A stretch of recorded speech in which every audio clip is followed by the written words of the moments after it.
Hello friends. आज देखिए हम लोग एक टॉपिक चालू कर रहे हैं, that is moment of inertia. ठीक है, हम लोगों ने लास्ट क्लास में रिजिड बॉडी डायनेमिक्स स्टार्ट किया था।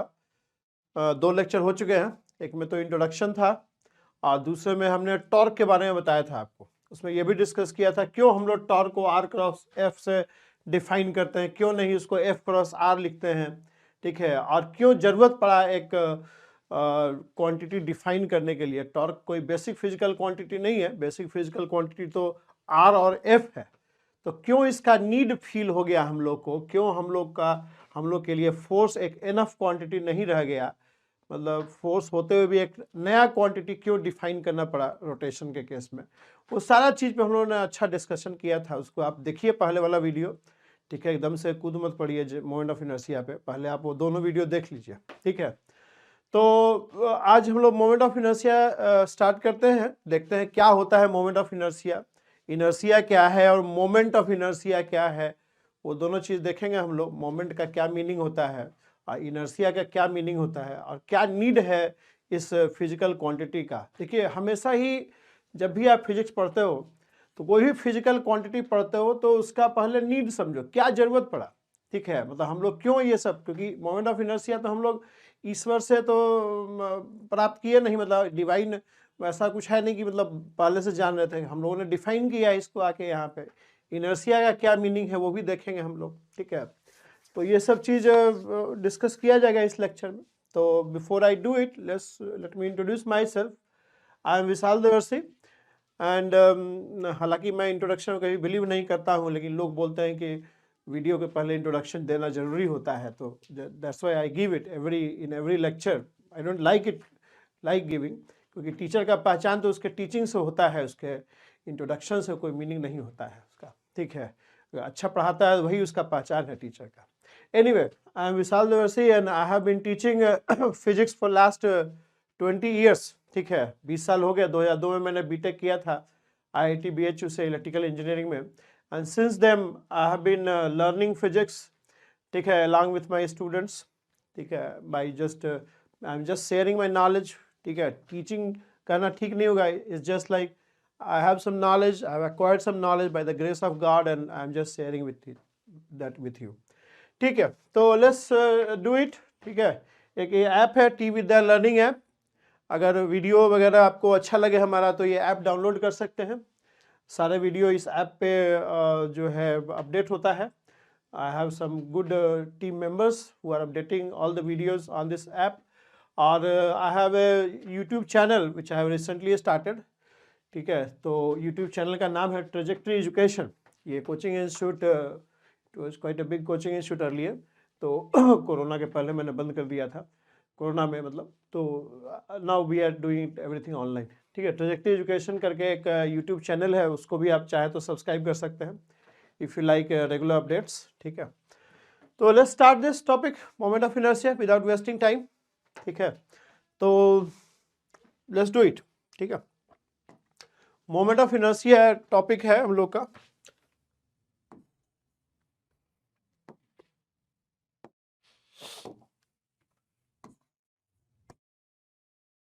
मोमेंट ऑफ इनर्शिया, तो देखिए पहले हम मोमेंट ऑफ इनर्शिया पे जाने से पहले पहले हम लोग समझते हैं इनर्शिया क्या होता है। पहले स्टेप बाय स्टेप चला जाए, कोई टाइम का कमी तो है नहीं। ठीक है, तो पहले इनर्शिया समझा जाए, इनर्शिया क्या होता है। ठीक है, उसके बाद देखेंगे मोमेंट ऑफ इनर्शिया क्या होता है। तो what do you mean by inertia, inertia क्या मीनिंग है, what is meant by inertia, inertia से आप क्या समझते हो। इफ आई टेल यू कि what do you understand when I से इनर्शिया, इनर्शिया दिमाग में आता है तो क्या उसका क्या मीनिंग आपको समझ में आता है। पहले हम इनर्शिया का डेफिनेशन देते हैं आपको, इनर्शिया का डेफिनेशन लिख देते हैं, फिर उसको हम लोग डिस्कस किया जाएगा और फिर आया जाएगा मोमेंट ऑफ इनर्शिया पे। ठीक है, इनर्शिया क्या होता है। देखिए, इनर्शिया एक it is a natural tendency of a system to oppose any change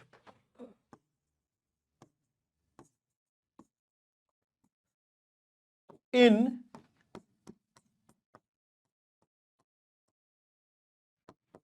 its physical state or a tendency to uphold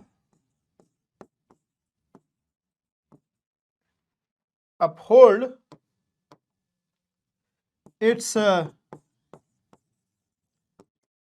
existing physical state.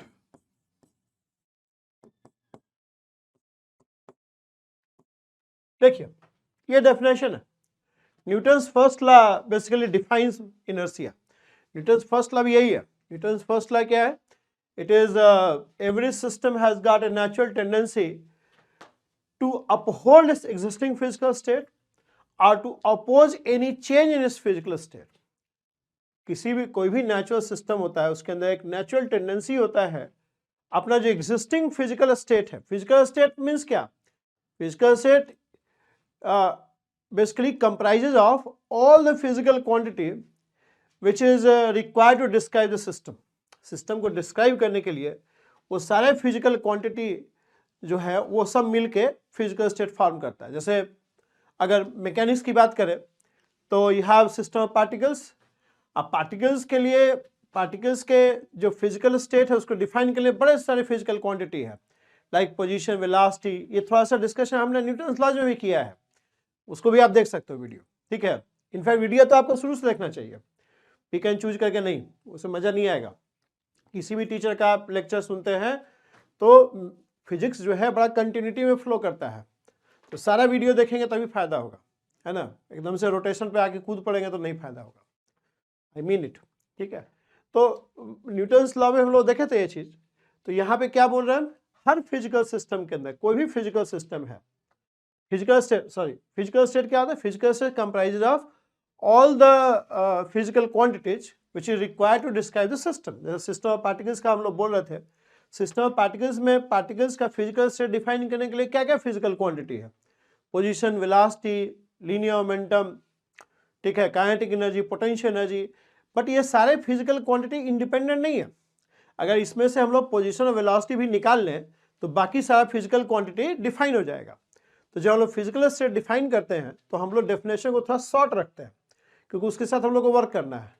तो हम लोग जितने भी फिजिकल क्वांटिटीज हैं उसमें से देखते हैं कि बेसिक वाला कौन सा है, कौन कौन सा ऐसा फिजिकल क्वांटिटी है जिसको जानने के बाद बाकी सब कैलकुलेट हो जाएगा. तो बाकी सब जो कैलकुलेट हो जाएगा उसको हम लोग फिजिकल स्टेट का डेफिनेशन में शामिल नहीं करते हैं. फिजिकल स्टेट का डेफिनेशन में हम लोग पोजीशन, वेलोसिटी शामिल कर लेते हैं, क्योंकि अगर वो किसी पार्टिकल का पता है तो आप उसको लीनियर मोमेंटम, उसका potential energy, kinetic energy, angular momentum, सारा फिजिकल क्वांटिटी निकाल सकते हैं. तो when you define physical state you only take into consideration those physical quantity which are basic one. ठीक है, विच आर इंडिपेंडेंट वन, जो independent है. ठीक है, तो मैकेनिक्स के अंदर जो ट्रांसलेशनल डायनेमिक्स पढ़ते हैं हम लोग, so we define physical state of the system of particles as the respective position velocity of all the particle forming a system, that is physical state. उसको हम लोग physical state के फॉर्म में define करते हैं. आप न्यूटन्स लॉ में जाएंगे तो मैंने एक ह्यूमन बीइंग का भी फिजिकल स्टेट कैसे डिफाइन करते हैं उसके बारे में बात किया है, दोबारा उसमें नहीं जाएंगे.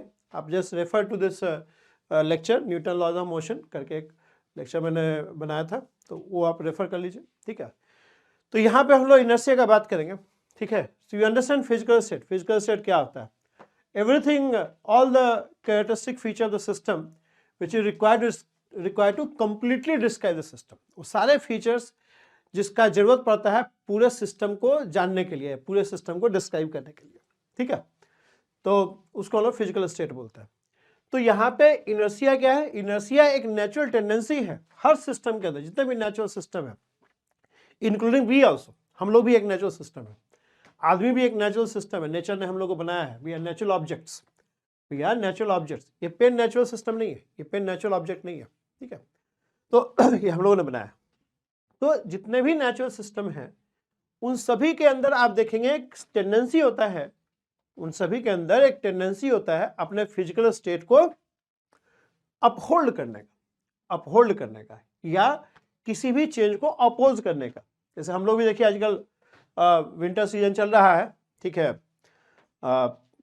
तो विंटर सीजन में देखिए हम लोग या इवन समर्स में भी जैसे सुबह सुबह आपको कभी भी उठने का मन नहीं करेगा। अगर कोई कहे कि 5 बजे उठ जाओ, मतलब हम तो कई बार देखिए कोशिश किए कि 5 बजे उठ के वॉक करने जाएंगे, बट फ्रक्टिफाई नहीं हो पाता है। आदमी 5 बजे घंटी तो बजता है लेकिन सोचता है कि अरे यार कल से करेंगे। तो हमेशा एक टेंडेंसी होता है एग्जिस्टिंग फिजिकल स्टेट को अपहोल्ड करने का। अगर सोए हुए हैं तो मन करेगा सोए ही रहे, मतलब उठने का मन नहीं करेगा, एक टेंडेंसी है।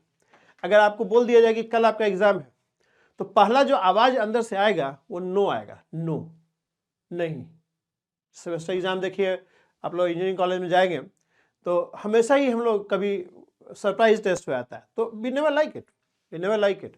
किसी भी चेंज को एक अपोज करने का एक नेचुरल टेंडेंसी होता है। कभी भी कोई बंदा सरप्राइज टेस्ट या किसी चीज को पॉजिटिवली नहीं लेता है, ये एक फैक्ट है, ठीक है। इनर्सिया है, अंदर इनर्सिया है, जिस तरह से जीवन चल रहा है उसी तरीके से चलता रहेगा। इनर्सिया है हम लोग के अंदर, हम लोग चेंज को अपोज करने का टेंडेंसी होता है, चेंज को अपोज करने का टेंडेंसी हो। जैसे आप फेल कर जाएंगे तो आप एक्सेप्ट नहीं करोगे हम फेल कर गए, ठीक है, थोड़ा टाइम लगेगा, थोड़ा टाइम लगेगा। फिजिकल स्टेट में चेंज हो गया ना, पास से फेल में कन्वर्ट कर गया, तो ये एकदम से आप एक्सेप्ट नहीं करेंगे, हमेशा ही नो का एक फीलिंग आएगा कि नहीं, नहीं फेल हुआ, ठीक है, क्यों फेल कर गया, इस टाइप का। तो हमेशा ही किसी भी कोई बॉडी रखा हुआ है, यहाँ पे बॉडी ऑफ मास 10 kg रख दी है हम लोग,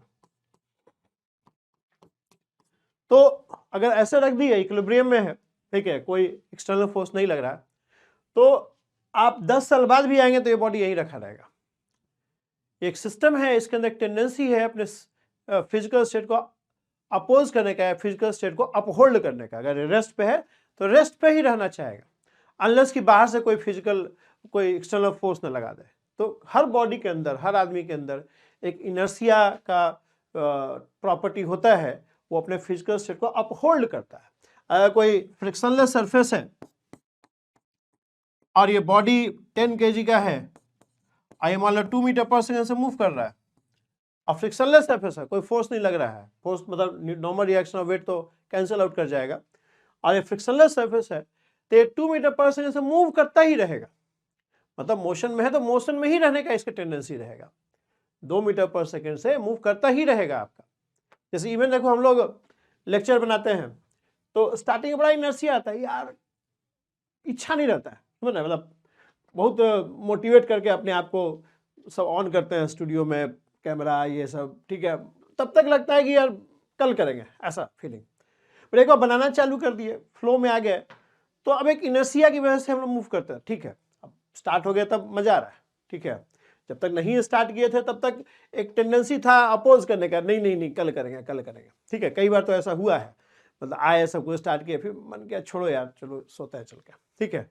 लेकिन एक बार स्टार्ट कर दिए, बोलना चालू कर दिए, माइक वाइक सब ऑन हो गया, उसके बाद ठीक है, मतलब inertia now keep us in motion, keep us in motion. अब जब तक मोमेंट ऑफ इनर्सिया पूरा पढ़ा नहीं देगा तब तक खत्म नहीं जाएंगे नहीं, ठीक है।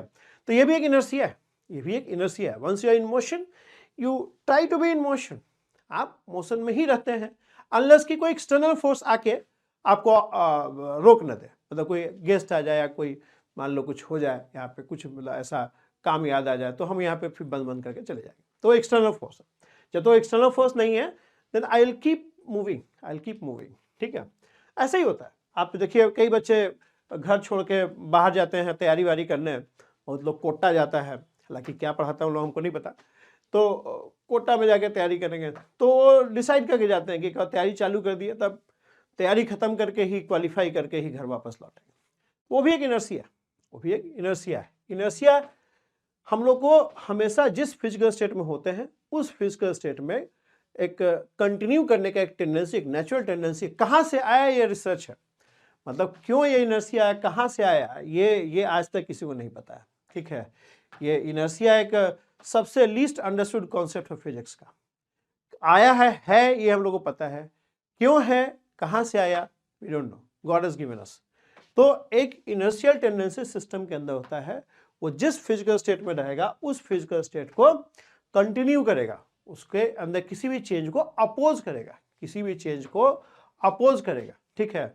और जब हम लोग ट्रांसलेशनल डायनेमिक्स पढ़ते हैं, then measure of this inertia is called mass, measure of inertia. अब देखिए फिजिकल स्टेट कई तरह का हो सकता है। फिजिकल स्टेट अगर हम लोग मैकेनिक्स में है तो physical state can be of two kind. One is translational state which basically discusses about translational state। क्या है translational state? Basically talk about the position of this body in space, position velocity of this body in space, ठीक है। अगर rotational state का बात करेंगे तो rotational state talks about orientation, कि oriented कैसे है।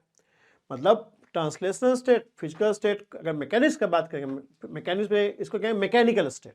तो mechanical state comprise of two thing, one is translational state, other is rotational state.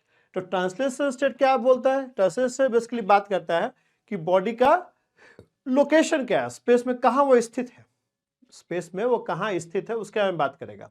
और rotational state talks about orientation, vertical है, हॉरिजॉन्टल है, टिल्टेड है, ये इसकी बात करेगा। Rotational state is all about orientation, space में बॉडी का क्या ओरिएंटेशन है। ट्रांसलेशनल स्टेट बात करेगा लोकेशन इज स्पेस, स्पेस में क्या लोकेशन है, ठीक है, उसके बारे में बात करेगा, वो लोकेशन किस तरह से चेंज हो रहा है। और रोटेशनल स्टेट बात करेगा ओरिएंटेशन, या ओरिएंटेशन किस तरह से, किस वेलोसिटी से चेंज हो रहा है, कैसे रोटेट कर रहा है। एंगुलर वेलोसिटी क्या है? Angular velocity is basically rate of change in orientation of the body, ठीक है, विद रिस्पेक्ट टू टाइम। तो रोटेशनल स्टेट बात करेगा ओरिएंटेशन का, ट्रांसलेशनल स्टेट बात करेगा लोकेशन का, ठीक है। तो अगर ये डेफिनेशन हम लोग मैकेनिक्स में अप्लाई करते हैं, क्योंकि देखो इनर्शिया आप देखोगे आगे चल के हम लोग इंडक्टेंस पढ़ेंगे, मतलब इलेक्ट्रोडायनेमिक्स में, वहाँ भी देखेंगे इनर्शियल टेंडेंसी रहता है, वहाँ भी इनर्शियल टेंडेंसी देखेंगे हम लोग। Inductance is just like major of inertia, ठीक है, वो भी इनर्शिया ही है बेसिकली, वहाँ भी इस कॉन्सेप्ट को अप्लाई करेंगे हम लोग। बट अभी राइट नाउ मैकेनिक्स में है, तो मैकेनिक्स में physical state is basically mechanical state. Physical state जो यहाँ बात कर रहे हैं, this is mechanical state. Mechanical state basically जो, देखिए मैकेनिकल स्टेट जो है, mechanical state comprise of two thing, one is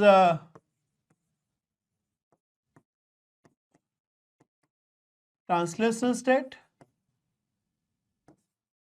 ठीक है, दूसरा है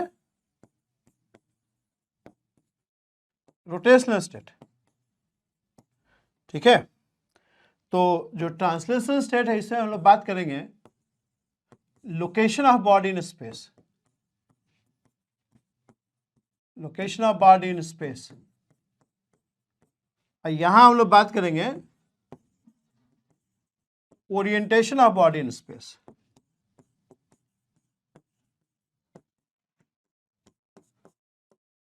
ठीक है, ठीक है। तो अगर इनर्शिया क्या है? Inertia is tendency of a natural system, tendency of a natural system to uphold its existing physical state. तो मैकेनिकल स्टेट में तो दो तरह का स्टेट आ गया ना, ट्रांसलेशनल स्टेट आ गया, रोटेशनल स्टेट आ गया। तो इनर्शिया दोनों में होता है। अगर कोई बॉडी मान लो कहीं लोकेटेड है स्पेस में इस टाइप से, तो इसके अंदर इनर्शिया होगा, जहां पे स्थित है वहीं पे रहेगा, अनलेस कि बाहर से आप उसको फोर्स नहीं लगाते। अगर बाहर से कोई फोर्स नहीं लगाते हैं तो जिस जगह पे वो रखा हुआ है वो वहीं रहेगा, ठीक है। आप 10 साल बाद भी आओगे तो ये वहीं दिखेगा आपको। अगर बाहर से कोई फोर्स नहीं लगाए हैं तो इसके अंदर एक टेंडेंसी है अपने आप को, अपने फिजिकल स्टेट को अपहोल्ड करने का।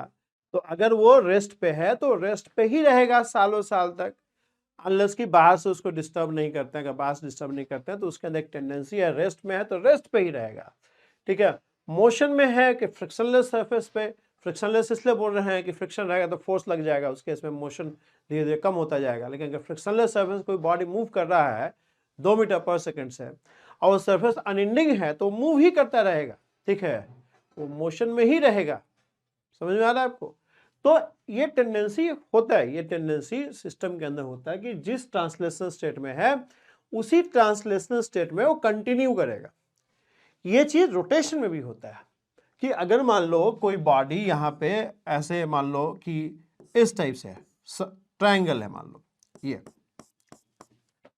अब इस मान लो ये मार्क कर दिया हमने 1 2 3, या सपोज करो कि कोई ऐसे रॉड टाइप का है, मास m का, लेंथ l का, और ये मान लो कुछ विड्थ भी है, तो ऐसे रॉड खड़ा है, ठीक है, तो ये इसी ओरिएंटेशन में रहेगा। अगर बाहर से आप इसको डिस्टर्ब नहीं करते हैं तो एक वर्टिकल है तो ये वर्टिकल ही रहेगा, ये अपना ओरिएंटेशन नहीं बदलेगा, ये अपना ओरिएंटेशन अपने आप से नहीं बदलेगा। फैन है, सीलिंग फैन है, ठीक है, सीलिंग फैन का तीन जो ब्लेड है तीनों को अलग अलग कलर में कर दीजिए ताकि आइडेंटिफाई कर पाए, रेड ब्लू ग्रीन कर दिए, और उसको बाहर से कोई फोर्स नहीं लगाया, स्विच ऑन नहीं करेंगे, तो जिस ओरिएंटेशन में है उसी ओरिएंटेशन वो कंटिन्यू करेगा। अगर दरवाजा मान लो खोल दिए हैं, ठीक है, और उसे बाहर से कोई फोर्स नहीं लगता है तो वो खुला ही रहेगा। दरवाजा क्या है, दरवाजा जब हम लोग खोलते हैं तो दरवाजा का पोजीशन नहीं बदलते हैं, ओरिएंटेशन बदलते हैं। तो अगर उसका दो स्टेट हो सकता है, खुला है बंद है, या बीच का भी कोई ट्रांजिशन स्टेट हो सकता है जिसमें आधा खुला आधा बंद होगा, बट मान लो एब्सोल्यूट स्टेट का बात करेंगे, खुला है और बंद है, तो दरवाजा अगर बंद है तो बंद ही रहेगा, ठीक है, अनलेस कि उस पर बाहर से कोई टॉक नहीं लगाता तो बंद ही रहेगा। उसके अंदर टेंडेंसी है अपने ओरिएंटेशन को प्रिजर्व करने का। हर बॉडी के अंदर अपना जिस तरह से ट्रांसलेशनल स्टेट को प्रिजर्व करने का टेंडेंसी होता है, उसी तरीके से हर बॉडी के अंदर अपने रोटेशनल स्टेट को भी प्रिजर्व करने का टेंडेंसी होता है, ठीक है। तो जो मैकेनिकल इनर्शिया है, it consist of translational inertia and rotational inertia. मतलब मैकेनिकल स्टेट में दो चीज आ गया ना, location in space and orientation in space. तो जो लोकेशन इन स्पेस है उसको हम लोग डिस्क्राइब करते हैं ट्रांसलेशनल स्टेट से, जो ओरिएंटेशन है उसको डिस्क्राइब करते हैं हम लोग रोटेशनल स्टेट से। तो सिस्टम के अंदर ट्रांसलेशनल इनर्शिया भी होता है और रोटेशनल इनर्शिया भी होता है। मतलब जिस ओरिएंटेशन में है वो उसके अंदर टेंडेंसी होगा उसी ओरिएंटेशन में रहने का, अनलेस कि आप बाहर से कोई एक्सटर्नल टॉर्क नहीं लगाते हैं, ठीक है। तो सिस्टम अगर जिस ओरिएंटेशन में है उसी ओरिएंटेशन को प्रिजर्व करता रहेगा, ऐसा उसके अंदर टेंडेंसी होता है। जिस पोजीशन पे है उसी पोजीशन में भी अपने आप को प्रिजर्व करता रहेगा। तो इसके अंदर अपने पोजीशन को भी, अपने जो लोकेशन है उसको भी मेंटेन करने का टेंडेंसी है और अपना ओरिएंटेशन को भी प्रिजर्व करने का टेंडेंसी है। जो हम लोग ट्रांसलेशनल स्टेट प्रिजर्व करने का टेंडेंसी है उसको हम लोग ट्रांसलेशनल इनर्शिया बोल सकते हैं, ठीक है। The tendency to uphold its existing translational state is called translational inertia, ठीक है, and tendency to preserve is existing rotational state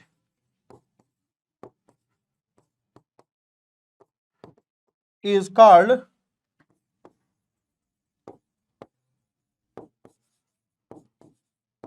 rotational inertia, ठीक है। अच्छा, ट्रांसलेशनल इनर्शिया जो उसका मेजरमेंट है, अब तो ये समझ में आ गया कि ट्रांसलेशनल इनर्शिया क्या होता है, रोटेशनल इनर्शिया क्या होता है। अब बात आता है कि ट्रांसलेशनल इनर्शिया जो है वो किस चीज पर डिपेंड करता है। अच्छा, जो मेजर है ट्रांसलेशन है, मेजरमेंट का बात आता है। पहले तो टेंडेंसी का बात की है हम लोग कि हर सिस्टम के अंदर अपने एग्जिस्टिंग फिजिकल स्टेट को अपहोल्ड करने का टेंडेंसी होता है, उस टेंडेंसी को हम लोग इनर्शिया बोलते हैं, ठीक है, उस टेंडेंसी को हम लोग इनर्शिया बोलते हैं। अगर हम लोग मैकेनिक्स का बात करते हैं तो मैकेनिक्स क्या है, सिस्टम ऑफ पार्टिकल्स, हमें large inertia system of particles है, तो सिस्टम ऑफ पार्टिकल्स के अंदर भी इनर्शिया होता है। उसका पहली बात तो मैकेनिकल से comprise of two things, its location and it's orientation. Location comes under translational state and orientation comes under rotational state. तो चूंकि हमने बोला कि नेचुरल सिस्टम में टेंडेंसी होता है, तो सिस्टम ऑफ पार्टिकल्स में ये टेंडेंसी पाया जाता है। कोई पार्टिकल है वो अपने पोजीशन ओरिएंटेशन दोनों को ही प्रिजर्व करने का टेंडेंसी रखता है, ठीक है, मतलब वो अपने ट्रांसलेशनल स्टेट को प्रिजर्व करने का टेंडेंसी रखता है, अपने रोटेशनल स्टेट को प्रिजर्व करने का टेंडेंसी रखता है। तो टेंडेंसी टू अपहोल्ड इस existing translational state is called translational inertia and tendency to preserve its existing rotational state is called rotational inertia. ठीक है, अब बात आता है मेजरमेंट का कि किसी बॉडी के अंदर ट्रांसलेशनल इनर्शिया कितना है। हर बॉडी के अंदर अलग अलग लेवल तक ट्रांसलेशनल इनर्शिया होगा, ऐसा हम लोग के अंदर भी अलग अलग है। कोई बंदा के अंदर इनर्शिया बहुत हाई होता है, किसी के अंदर बहुत लो होता है। ठीक है, इससे मैं देखता हूँ कि बच्चों के अंदर जो इनर्शियल टेंडेंसी वो लो होता है, कम होता है। ठीक है, जैसे जैसे उम्र बढ़ता है आदमी के अंदर इनर्शिया अधिक होते जाता है। ऐसे बच्चे देखिए अपना सुबह स्कूल के लिए उठ भी जाते हैं, ठीक है, टाइम पे सो जाते हैं, तो मतलब उनके अंदर इनर्शिया कम है। ठीक है, अगर जैसे हम बोले अगर कि इस पेन का जो है, इस पेन का जो लंबाई है वो 20 सेंटीमीटर है, इस पेन का लंबाई 20 सेंटीमीटर है। ठीक है, और ये किसी ऑब्जर्वर के लिए 15 भी हो सकता है। अगर हम किसी बच्चे को बोलते हैं कि ये भाई 20 सेंटीमीटर है और किसी ऑब्जर्वर के लिए ये 15 सेंटीमीटर भी हो सकता है। यही बात हम दो लोगों को बोलते हैं, एक 6 क्लास का स्टूडेंट है और एक बुजुर्ग है जो कि 60 इयर्स का है और ज़्यादा फिजिक्स नहीं पढ़ा है, ज़्यादा फिजिक्स नहीं पढ़ा है। उसको भी यही बात अगर बोलेंगे हम कि देखिए अंकल जी ये पेन जो है 20 सेंटीमीटर का है और किसी के लिए 15 भी हो सकता है, वो कहेगा तुम मूर्ख हो। तो बहुत वायलेंटली अपोज करेगा उसको, बहुत स्ट्रांगली अपोज करेगा कि तुम हमको बुड़बक बनाता है। वो मतलब सीधे से खारिज कर देगा कि ऐसा नहीं हो सकता है, ऐसा नहीं हो सकता है कि 20 सेंटीमीटर का पेन 15 सेंटीमीटर कैसे हो जाएगा। ठीक है, वो बिल्कुल सीधे से खारिज कर देगा उस चीज को।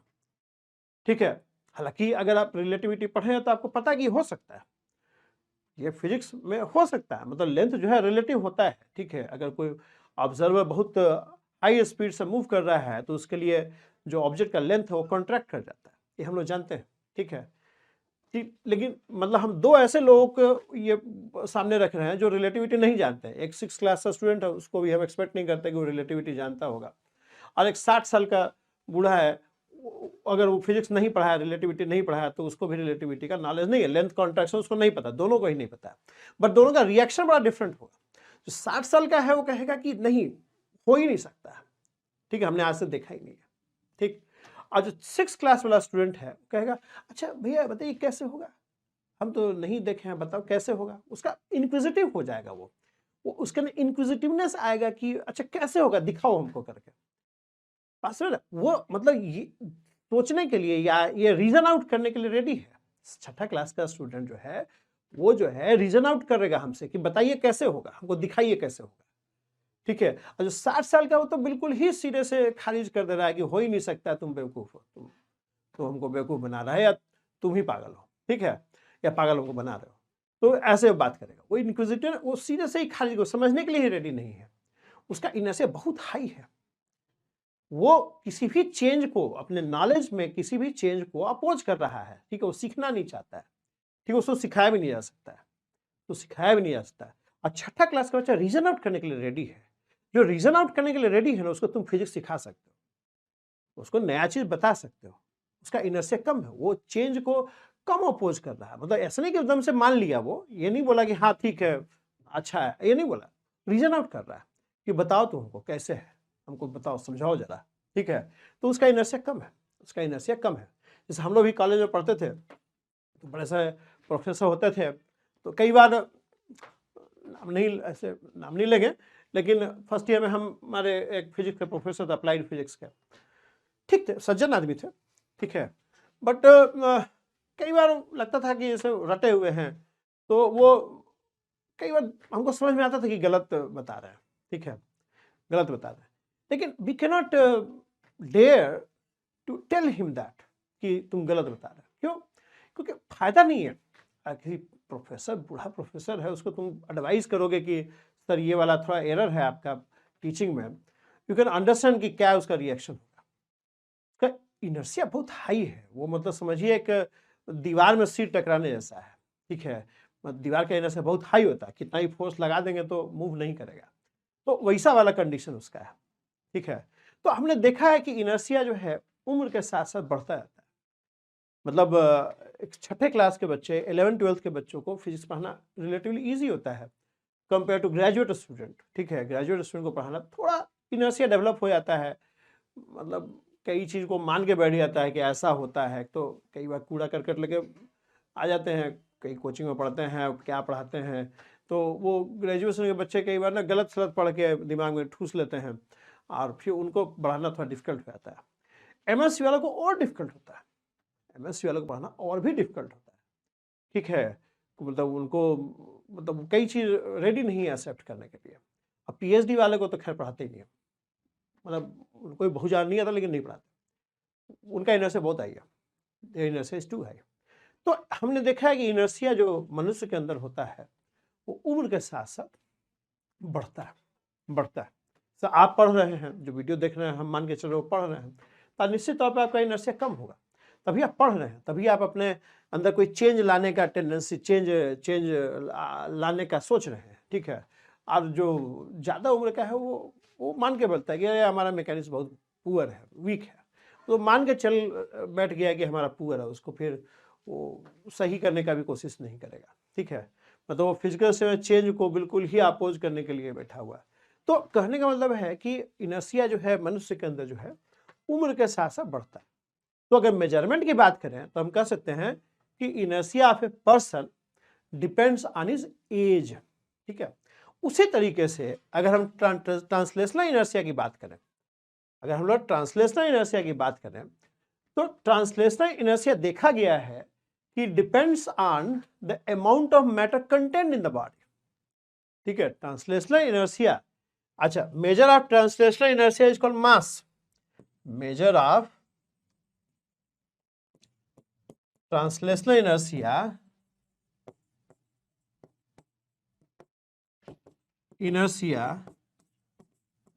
Is called mass.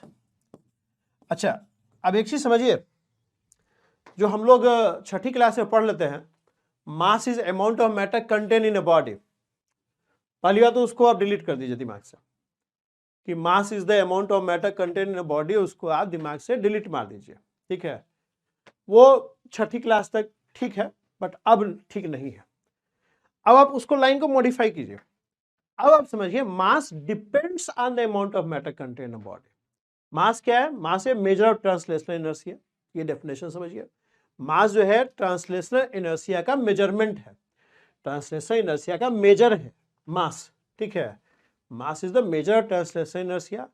और जो मास है या जो ट्रांसलेशनल इनर्शिया का जो मैग्नीट्यूड है उसको हम लोग मास बोलते हैं। और मास जो है डिपेंड करता है amount of matter content in a body. Mass depends on amount of matter content in a body, मतलब जिस बॉडी के अंदर मैटर ज्यादा कंटेंट होगा उसका इनर्शिया देखा गया है कि हाई होता है। मतलब जिस बॉडी के अंदर मैटर ज्यादा है, जो भारी है, उसके अंदर देखा गया कि इनर्शिया ज्यादा होता है।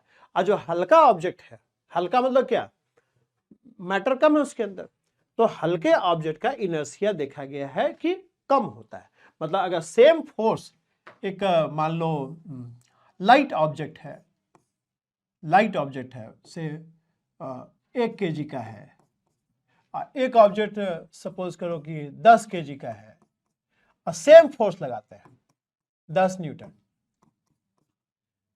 तो सेम फोर्स आप 1 kg पर लगाइए और 10 kg पर लगाइए, तो इसमें जो चेंज होगा वो ज्यादा प्रोड्यूस होगा और इसके अंदर चेंज है वो कम प्रोड्यूस होगा।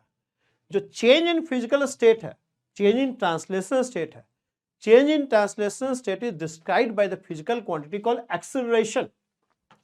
Change in translational state is described by the physical quantity called acceleration. ठीक है, अब फोर्स क्या है? फोर्स कॉज है। अगर ट्रांसलेशनल स्टेट की बात करें तो फोर्स एक कॉज है और acceleration change in translational state को डिस्क्राइब करने का एक फिजिकल क्वांटिटी है। तो सेम फोर्स 10 न्यूटन का फोर्स आप एक हल्के ऑब्जेक्ट पर लगाएंगे और एक भारी ऑब्जेक्ट पर लगाएंगे तो दोनों में एक्सेलरेशन अलग अलग होगा। ऐसा देखा गया, जो हल्का ऑब्जेक्ट है उसके अंदर एक्सेलरेशन ज्यादा होता है, मतलब उसके अंदर चेंज तेज गति से होता है, और जो भारी ऑब्जेक्ट है उसके अंदर एक्सेलरेशन कम होता है। ऐसा हम लोगों ने अपने लाइफ में देखा है। ठीक है, तो कितना स्ट्रांगली चेंज को अपोज करेगा ये डिपेंड कर रहा है कि उस बॉडी के अंदर मैटर कितना कंटेंट है। मैटर कितना कंटेंट है उस चीज पर डिपेंड करता है कि वो बॉडी जो ट्रांसलेशनल स्टेट में चेंज है उसको कितना अपोज कर रहा है। जितना ज्यादा अपोज करेगा उतना स्लोअर चेंज होगा। तो आप देखिए जो भारी ऑब्जेक्ट है वो स्ट्रांगली अपोज कर रहा है और इसका एक्सेलरेशन क्या हो रहा है, इसका एक्सेलरेशन इसलिए कम हो रहा है 10/10 1 मीटर पर सेकंड स्क्वायर, मतलब 1 सेकंड में 1 मीटर पर सेकंड बढ़ जाएगा वेलोसिटी। और यहीं पे इसका एक्सेलरेशन 10 मीटर पर सेकंड स्क्वायर है। ठीक है, तो जो इनर्शिया का जो मैग्नीट्यूड है जिसको हम लोग मास बोलते हैं, मास डिपेंड करता है कितना मैटर कंटेंट है, कितना मैटर कंटेंट है बॉडी में। अब आप कहेंगे और किस चीज पर डिपेंड करता है, तो अभी तो अगर 10+2 में है तो नहीं समझेंगे, लेकिन आगे चल के पढ़ेंगे आप कि मास जो है जो ऑब्जर्वर ऑब्जर्व कर रहा है उसके वेलोसिटी पे भी डिपेंड करता है। मास जो बॉडी का है, मास एक रिलेटिव टर्म होता है, मास एब्सोल्यूट फिजिकल क्वांटिटी नहीं है। ठीक है, 10+2 वाले चाहे तो इस पोर्शन को स्किप कर सकते हैं, ऐसे समझ लिए तो ठीक है ना। मतलब मास जो है वो डिपेंड करता है कि कौन उसको ऑब्जर्व कर रहा है या उस ऑब्जर्वर के रिस्पेक्ट में बॉडी का क्या वेलोसिटी है। ठीक है, वेलोसिटी पे भी डिपेंड करता है। और भी हो सकता है 2-4 चीज पे डिपेंड करता है जिसके बारे में हम लोग नहीं जानते। हम लोग का अभी तक नॉलेज इतना ही है कि mass depends on amount of matter content in body and it also depends on who is observing it. ठीक है, अच्छा ये फुल स्टॉप नहीं लगा है यहाँ पे, अभी भी हो सकता है मास और भी चीजों पर डिपेंड करे जिसके बारे में हमको जानकारी नहीं है। मास एक लीस्ट अंडरस्टूड कॉन्सेप्ट है फिजिक्स का, मास is the least understood concept of physics. तो अभी तक हम लोग का जानकारी यही है कि mass depends on amount of matter content in body and depends on the observer who is observing it. ठीक है, ये हम लोग रिलेटिविटी में पढ़ते हैं।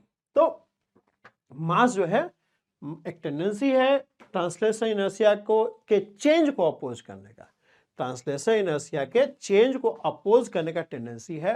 Higher is the mass less is the change, slower is the change, slower is the change. तो even देखिए जैसे हम लोग पढ़ाते हैं फिजिक्स में, फिजिक्स पढ़ाते हैं किसी क्लास में, अब क्लास के अंदर अलग अलग बच्चे होते हैं, अलग अलग स्टूडेंट्स हैं, तो अलग अलग सबको समझ में आता है। मतलब कोई ज़्यादा समझता है, कोई कम समझता है। ठीक है, इट ऑल डिपेंड्स ऑन कि इनर्शिया क्या है। कई लोग क्लास में बहुत रिसेप्टिव मोड में आता है तो वो चीज़ों को ज़्यादा समझता है, तेज़ी से समझता है। कई लोग क्लास में रिसेप्टिव मोड में नहीं आता, उसको लगता है कि हमको सब आता ही है। ठीक है, वो अपना बस अटेंडेंस बनाने आ रहा है, तो उसको कम समझ में आएगा। तो ऑल डिपेंड्स कि इनर्शिया कितना है। इनर्शिया जिसका जितना कम होगा उतना वो ज़्यादा समझेगा, ज़्यादा होगा तो कम समझेगा आपको। यही चीज़ अगर तुम 10+2 में पढ़ाते हो, ग्रेजुएशन में पढ़ाते हो, पोस्ट ग्रेजुएशन में पढ़ाते हो, तो अलग अलग लेवल तक बच्चे समझते हैं। ठीक है, तो इट ऑल डिपेंड्स कि इनर्शिया कितना किसका हाई है। जिसका इनर्शिया हाई है वो कम समझेगा, जिसका इनर्शिया लो है वो ज़्यादा समझेगा। ऐसा देखेंगे आप। इवन लोगों से भी आप जो मिलते हैं और लोगों को कोई चीज़ समझाते हैं तो कई लोग समझदार होते हैं, उसको बोलते हैं समझदार है, मतलब समझ जाता है, जल्दी समझता है, तो उसका इनर्शिया कम है, वो रिसेप्टिव है आइडियाज़ को लेके, इंफॉर्मेशन को लेके। ठीक है, कोई आदमी बोल रहा है तो उसको समझने की कोशिश करता है, तो उसको बोलते हैं बहुत अंडरस्टैंडिंग नेचर का है। एक आदमी होता है थोड़ा सा अड़ियल होता है, जिद्दी होता है, वो हाई इनर्शिया लेकर बैठा हुआ है, जो जिद पकड़ लिया है फिर सामने वाला का बात ही नहीं सुन रहा है। तो अलग अलग लोगों में अलग अलग इनर्शिया होता है। ठीक है, जिसके अंदर इनर्शिया जितना हाई है वो कम समझेगा, जो लो है वो जल्दी समझ जाएगा। तो ये चीज़ देखा गया। ऐसी बॉडीज़ के अंदर भी है जिसके अंदर मैटर ज़्यादा कंटेंट है, वो थोड़ा अड़ियल होगा, उसके अंदर चेंज है कम प्रोड्यूस होगा, स्लोअर चेंज होगा। और जिसके अंदर मैटर कम है तो आप देखेंगे कि उसके अंदर चेंज जो है फास्ट होगा। वही फोर्स आप दोनों बॉडी पे लगाएंगे, एक जो है एक के अंदर चेंज जल्दी फास्टर चेंज आप देखेंगे, एक्सेलरेशन ज़्यादा देखेंगे, आई के अंदर चेंज स्लोअर देखेंगे। ठीक है, ये इनर्शिया का प्रॉपर्टी है, इसको इनर्शिया बोलते हैं हम लोग। ठीक है, इनर्शिया का एक और प्रॉपर्टी है जो कि कम लोग इस पर ध्यान देते हैं। ठीक है, इनफैक्ट उसका मैकेनिक्स में कम जरूरत पड़ता है, उसका जरूरत आपको इलेक्ट्रोडायनेमिक्स से ज़्यादा पड़ेगा। इनर्शिया चेंज को अपोज करता है। ठीक है, इनर्शिया चेंज को अपोज करता है, इनर्शिया कभी भी चेंज को ड्राइव नहीं करता है। ये समझिए थोड़ा। इनर्शिया चेंज को अपोज करता है, इनर्शिया चेंज को कभी भी ड्राइव नहीं करेगा। मतलब ऐसा नहीं हो कोई बॉडी यहां रखा हुआ इनर्शिया की वजह से मूव करने लगेगा, नहीं, ऐसा नहीं होगा। यही डिफरेंस है इनर्शिया और फोर्स में। फोर्स जो है चेंज को ड्राइव करता है और इनर्शिया चेंज को अपोज करता है। इनर्शिया चेंज को अपोज करता है, इनर्शिया की वजह से कोई चीज मूव नहीं कर सकता। कोई चीज रेस्ट पे है, ऐसा नहीं कि इनर्शिया की वजह से वो मोशन में आ जाएगा, या कोई चीज मोशन में है और इनर्शिया की वजह से रेस्ट पे आ जाएगा, ऐसा कभी नहीं हो सकता। इसको बोलते हैं चेंज ड्राइव करना। ये काम फोर्स करता है, ये काम फोर्स करता है। Force drives the change, inertia opposes the change, inertia opposes the change. ठीक है, एक चीज ये समझिए। दूसरा चीज ये समझना है हम लोग को कि इनर्शिया चेंज को कभी भी इतना अपोज नहीं करेगा कि वो चेंज रिवर्स हो जाए। मतलब अगर मान लो फोर्स इस डायरेक्शन में लग रहा है, मान लो कोई बॉडी है और ये ऐसा फोर्स लग रहा है मान लो 10 न्यूटन, तो इसका एक्सेलरेशन इधर होगा। अब इनर्शिया सिर्फ ये करेगा कि इसका एक्सेलरेशन क्या होगा उसको डिसाइड करेगा। मतलब अगर इसमें मास ज्यादा हुआ तो एक्सेलरेशन कम हो जाएगा, अगर मास कम हुआ तो एक्सेलरेशन ज्यादा हो जाएगा। मतलब ये जो फोर्स लग रहा है उसकी वजह से जो वेलोसिटी है वो कितना तेज गति से बढ़ेगा वो इसका इनर्शिया डिसाइड करेगा। लेकिन ऐसा कभी नहीं होगा कि हम लोग फोर्स इधर लगाएं और इनर्शिया की वजह से हम लोग इतना चेंज को अपोज कर रहे हैं कि बॉडी इधर एक्सेलरेट होने लगे, ऐसा कभी नहीं होगा। बॉडी एक्सेलरेट तो इधर ही करेगा, स्लो करेगा, फास्ट करेगा, ठीक है, वेलोसिटी तो इंक्रीज होगा। अगर फोर्स लगा रहे हैं तो उसका वेलोसिटी बढ़ेगा। अब फास्ट बढ़ेगा, स्लो बढ़ेगा, ये डिपेंड करेगा इनर्शिया पे, पर ऐसा कभी नहीं होगा कि उसका वेलोसिटी घटेगा, नहीं, ऐसा कभी नहीं होगा। चेंज को अपोज करना, चेंज को रिवर्स करने में फर्क होता है। मतलब अगर 10 न्यूटन का फोर्स लग रहा है तो बॉडी का वेलोसिटी बढ़ेगा, किस रेट से बढ़ेगा वो इनर्शिया डिसाइड करेगा। लेकिन ऐसा कभी नहीं होगा कि वो वेलोसिटी बढ़ने के बजाय घटने लगेगा, ऐसा कभी नहीं होगा। जैसे अगर मान लो हम 50 बच्चों की क्लास में पढ़ा रहे हैं तो हर बच्चे का नॉलेज इंप्रूव करेगा, हर बच्चे का नॉलेज इंप्रूव करेगा। अब किस रेट से इंप्रूव करेगा वो बच्चे के इनर्शिया पे डिपेंड कर रहा है। कि हम तो पढ़ा रहे हैं तो सभी बच्चों को बराबर पढ़ा रहे हैं, किसी एक कान में तो कुछ बोल नहीं रहे। तो अब सारे बच्चों का नॉलेज इंक्रीज करेगा, वो किस रेट से इंक्रीज करेगा वो बच्चे का इनर्शिया पे डिपेंड करता है। लेकिन ऐसा कभी नहीं होगा कि किसी बच्चे का नॉलेज डिक्रीज कर रहा है। अगर हम फैराडे लॉ पढ़ा रहे हैं तो फैराडे लॉ कोई बच्चा ज़्यादा समझेगा, कोई बच्चा कम समझेगा, कोई बहुत कम समझेगा, कोई बिल्कुल नहीं समझेगा। लेकिन ऐसा कभी नहीं होगा कि जो भी उसको नॉलेज है वो डिलीट होना चालू हो जाएगा या कम होना चालू, ऐसा नहीं होता। इनर्शिया केवल चेंज को अपोज करता है, चेंज को कभी रिवर्स नहीं करता है। इस चीज को आप अप्रिशिएट कीजिएगा जब आप इंडक्टेंस पढ़िएगा, जब आप एलआर सर्किट पढ़ेंगे तो आप इस चीज को अप्रिशिएट करें कि ये प्रॉपर्टी क्यों इतना यूजफुल है। जो हम बोल रहे हैं वो क्यों इतना यूजफुल है। जब आप एलआर सर्किट पढ़ेंगे, जब इंड्यूस्ड ईएमएफ वगैरह पढ़ेंगे तो आपको समझ में आएगा कि क्या इसका इंपॉर्टेंस है जो अभी आपको बता रहे हैं। इसका जरूरत आपको मैकेनिज्म में नहीं पड़ेगा। तो दो चीज समझिए, इनर्शिया चेंज को अपोज करता है, चेंज को कभी ड्राइव नहीं करता है। कोई चीज रेस्ट में है तो इनर्शिया की वजह से मोशन में नहीं आएगा, मोशन में है तो इनर्शिया की वजह से रेस्ट में नहीं आएगा। ठीक है, वो ड्राइव वाला काम फोर्स का है। ठीक है, फोर्स ड्राइव करेगा, इनर्शिया बस ये चीज डिसाइड करेगा कि वो जो ड्राइव कर रहा है किस रेट से ड्रिवन हो रहा है, क्या किस रेट से उसमें के अंदर फिजिकल स्टेट में चेंज आ रहा है, वो इनर्शिया डिसाइड करेगा। और दूसरा चीज, इनर्शिया चेंज को अपोज करता है, कभी भी चेंज को रिवर्स नहीं करेगा। मतलब जिस डायरेक्शन में चेंज हो रहा है चेंज उसी डायरेक्शन में होता रहेगा। चेंज कितना होगा ये इनर्शिया डिसाइड करेगा, लेकिन वो डायरेक्शन ऑफ चेंज को रिवर्स नहीं करेगा। अगर एक्सेलरेशन इस डायरेक्शन में होता है, फोर्स इस डायरेक्शन में होता है, एक्सेलरेशन इस डायरेक्शन में होगा, तो इस डायरेक्शन में ही रहेगा। ज्यादा या कम इसके मास पे डिपेंड करेगा। लेकिन कभी भी ऐसा नहीं होगा कि फोर्स इधर लग रहा है और इनर्शिया की वजह से एक्सेलरेशन अपोजिट हो जाए, ऐसा नहीं होगा। इनर्शिया कभी भी डायरेक्शन ऑफ चेंज को रिवर्स नहीं करता है। ये एक चीज समझ में आना चाहिए। तो ट्रांसलेशनल इनर्शिया में हमने देखा कि ट्रांसलेशनल इनर्शिया डिपेंड करता है कि मैटर कितना कंटेंट है, ठीक है। अभी तो इतना ही समझिए आप, अगर 10+2 में है, ग्रेजुएशन में आप हैं तो ये समझिए कि उसके अलावा वो ऑब्जर्वर पे भी डिपेंड करता है, रिलेटिविटी में वो हम लोग पढ़ते हैं, स्पेशल थ्योरी रिलेटिविटी, उसका भी लेक्चर बनाएंगे हम लोग, ठीक है। तो ये अब बात आ गया रोटेशनल इनर्शिया, ठीक है। रोटेशनल इनर्शिया किस चीज पे डिपेंड करता है? ट्रांसलेशनल इनर्शिया तो समझ गया कि कितना मैटर कंटेंट है उस पर डिपेंड कर रहा है, कितना मैटर कंटेंट है उस पर डिपेंड कर रहा है। अच्छा, ये मास जो है बड़ा इंपॉर्टेंट क्वांटिटी है, ठीक है। इसका इंपॉर्टेंस और भी है। आप देखिए अभी तक जो हम लोग पढ़े हैं पार्टिकल डायनेमिक्स और रिजिड बॉडी डायनेमिक्स डिफरेंस हम लास्ट लेक्चर में बता रखे हैं। जो रिजिड बॉडी डायनेमिक्स का जो पहला लेक्चर था उसमें मैंने क्लियरली बताया है कि व्हाट इज पार्टिकल डायनेमिक्स और what is rigid body dynamics. तो अभी तक जो हम लोग पढ़े हैं दैट वाज पार्टिकल डायनेमिक्स। तो पार्टिकल डायनेमिक्स में जितने भी फिजिकल क्वांटिटी तुम पढ़े हो, जैसे linear momentum, potential energy, kinetic energy, ठीक है, और क्या पढ़े? पोटेंशियल, काइनेटिक, लीनियर मोमेंटम, ये सब पढ़े हैं, ठीक है। अब जितने भी फिजिकल क्वांटिटी पढ़े हो पार्टिकल डायनेमिक्स में, अब देखो ये सारा का सारा फिजिकल क्वांटिटी इस कैरेक्टरिस्टिक पे डिपेंड कर रहा है, मास पे डिपेंड कर रहा है।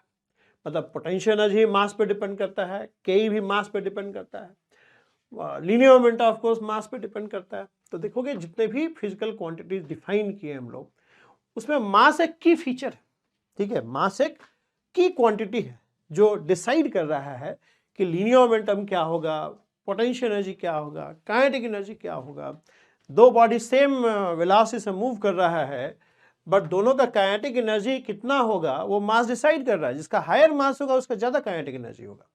दो बॉडी सेम वेलोसिटी से मूव कर रहा है, ठीक है, लेकिन जिसका मास अधिक है उसका के हाई हो जाता है, जिसका मास है उसका के कम हो जाता है, डिस्पाइट की वेलोसिटी सेम है, ठीक है। अर्थ पे मान लो दो ऑब्जेक्ट है, सेम पोजीशन पे है, अर्थ के सेंटर से सब दोनों ही आर डिस्टेंस पे है, r is the radius of the earth, लेकिन पोटेंशियल एनर्जी क्या होगा वो डिपेंड कर रहा है कि मास कितना है उस बॉडी के अंदर। तो मास एक ऐसा फिजिकल क्वांटिटी है, ऐसा क्वांटिटी है जो कि सारे फिजिकल क्वांटिटी में दिखता है हम लोग को, एक कॉमन चीज है जो कि हर फिजिकल क्वांटिटी में हम लोग को दिख रहा है, चाहे वो पोटेंशियल एनर्जी हो, काइनेटिक एनर्जी हो। मतलब ये बाकी लोगों के साथ नहीं है, सब वेलोसिटी है, के में दिखता है, पी में नहीं दिखता है, ठीक है।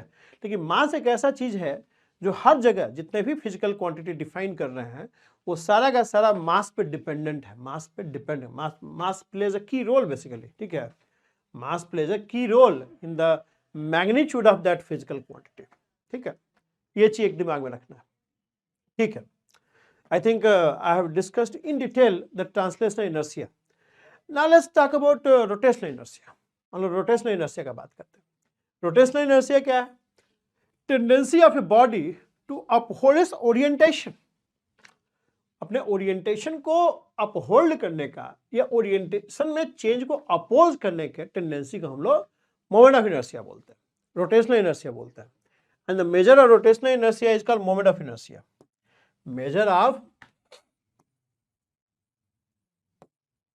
measure of rotational inertia is called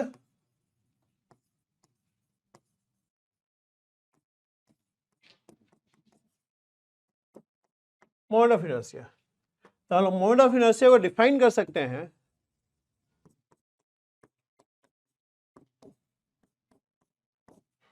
moment of inertia क्या है?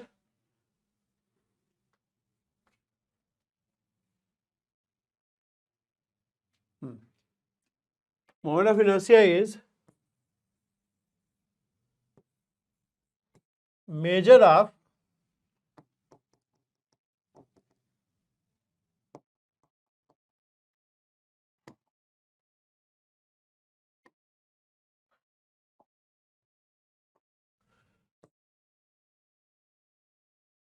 of tendency of a body to uphold its existing rotational state or to oppose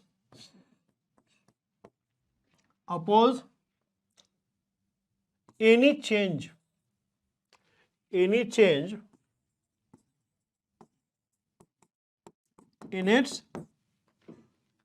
rotational state.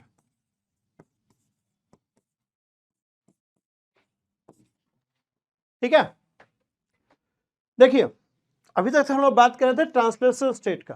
Translational state basically is it talks about location of body in space, location of body in space. जो rotational state होता है that is all about orientation of body in space. Body का space में क्या orientation होता है उसके बारे में बात करता है। मतलब ये पेन वर्टिकल है, ठीक है, तो अगर ये मान लो ऐसे मूव कर रहा है, वर्टिकल ही होते हुए मूव कर रहा है, तो हम कह सकते हैं कि इसका ट्रांसलेशनल स्टेट बदल रहा है, बट इसका रोटेशनल स्टेट नहीं बदल रहा है, बिकॉज इसका ओरिएंटेशन नहीं बदल रहा है, इसका ओरिएंटेशन चेंज नहीं कर रहा है। ओरिएंटेशन मतलब किस क्या डायरेक्शन है, किस तरह से दिख रहा है आपको। लेकिन अगर यही पेन मान लो ऐसे हो जाए, हॉरिजॉन्टल हो जाए, अभी इसका स्पेस में लोकेशन नहीं बदला, तो हम कहेंगे इसका रोटेशनल स्टेट चेंज कर गया, इसका ओरिएंटेशन बदला है। इसका रोटेशनल स्टेट बदल गया है, इसका ट्रांसलेशनल स्टेट नहीं बदला है। ठीक है, अभी क्या है कि ट्रांसलेशनल स्टेट चेंज कर रहा है, स्पेस में लोकेशन चेंज कर रहा है, ओरिएंटेशन सेम है, तो हम कहेंगे translational state is changing, rotational state remains same. और अगर ऐसे मान लो हो रहा है, तो अब क्या हो रहा है, ओरिएंटेशन बदल रहा है, हम कहेंगे रोटेशनल स्टेट इज चेंजिंग, इस ट्रांसलेशनल स्टेट रिमेन्स सेम। और यही मान लो यहाँ से ऐसे करके फेंक दें, घूमते हुए जाए आगे, ठीक है, तो हम कहेंगे इसका लोकेशन भी चेंज हो रहा है, ओरिएंटेशन भी चेंज हो रहा है, इसके इसमें दोनों ही बदल रहा है। तो अब मोमेंट ऑफ इनर्शिया क्या है, आप देखोगे अगर कोई बॉडी है, रॉड है, वर्टिकल है, मास m का है, लेंथ l है, मान लो विड्थ है 10 सेंटीमीटर, ठीक है, या 5 सेंटीमीटर, इसको ऐसे खड़ा कर दो। अब एक बार ये वर्टिकल है, तो अगर इस पे कोई फोर्स टॉर्क वगैरह नहीं लगाते हैं, तो जिस ओरिएंटेशन में है इसी ओरिएंटेशन में खड़ा रहेगा। अगर बाहर से इसको डिस्टर्ब नहीं करते हो, तो एक और वर्टिकल पोजीशन में आ गया तो वर्टिकल पोजीशन में ही कंटिन्यू करेगा। इसके अंदर एक टेंडेंसी है अपने ओरिएंटेशन को अपहोल्ड करने का, अपने ओरिएंटेशन को अपहोल्ड करने का एक टेंडेंसी है। ठीक है, अगर इसको ऐसे लिटा दो,